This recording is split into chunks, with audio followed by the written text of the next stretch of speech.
ආයිබෝවන් සුබ දවසක් වේවා ඔයාලට. ඉතින් අපි හැමදාම හදන පොලොස් මාළුව වෙනුවට අපි මේ පොලොස් වලින්ම වෙනත් විදිහකට පොලොස් ටික හදලා බලමු. ඔයාලත් මේ විදිහට පොලොස් හදලා බලන්න. රසයි. ඉතින් අපිට අවශ්‍ය වෙනවා තඹගත් පොලොස් ගෙඩියක්. මම මේ පොලොස් තඹලා ලුණු එකයි දාලා තඹලා තියෙන්නේ. ඊට පස්සේ මේවයි වතුර මීදි කරලා තියෙන්නේ. මේ විදිහට කෑලි කපලා තැම්බුවා. ඊට පස්සේ මේවයි වතුර මිරික ගන්න ඕන. බීරුණු ගෙඩියක් අවශ්‍ය වෙනවා.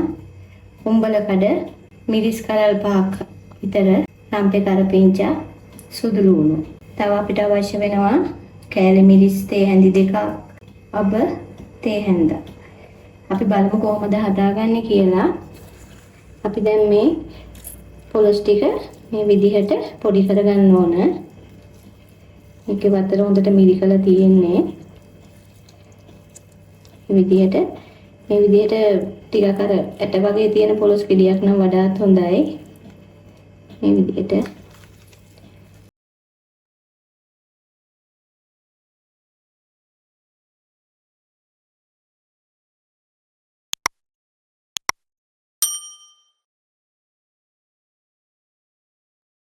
අපි දැන් බලමු කොහොමද හදාගන්නේ කියලා. අපි මේ තාච්චියට තෙල් මේස හැඳි 2ක් විතර දාගන්න ඕන.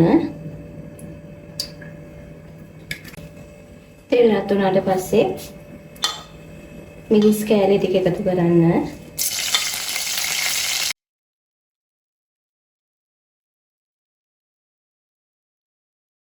ඉතින් ගින්දර සාමාන්‍ය මට්ටමක තියාගන්න. මේකම සුදු ලුණු ටිකක්,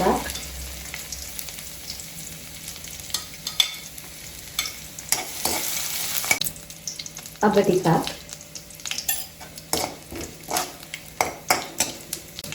බීරුණු ටික,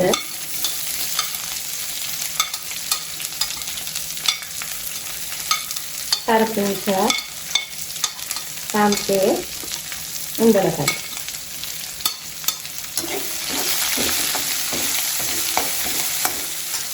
ලුණු සල්පයක් එකතු කරන්න.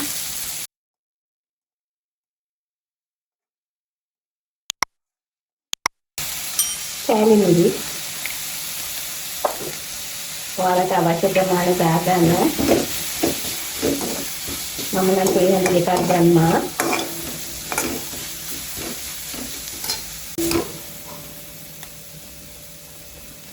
දැන් අපි තම්බල පොඩි කරගත්ත පොලොස් ටික එකතු කරනවා.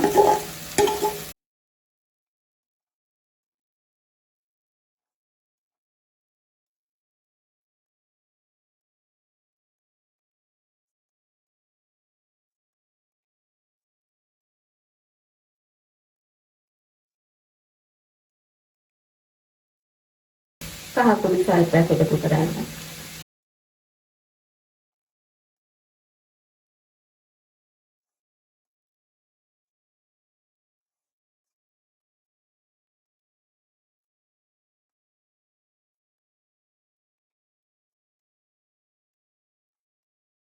මම දැන් ඒක ඔෆ් කරනවා. ඉතින් ඔයාලත් මේ විදිහට පොලොස් හදලා මට හොඳ නරක කියලා කමෙන්ට් එකක් දාන්න. ඔයාලට සුබ දවසක් වේවා.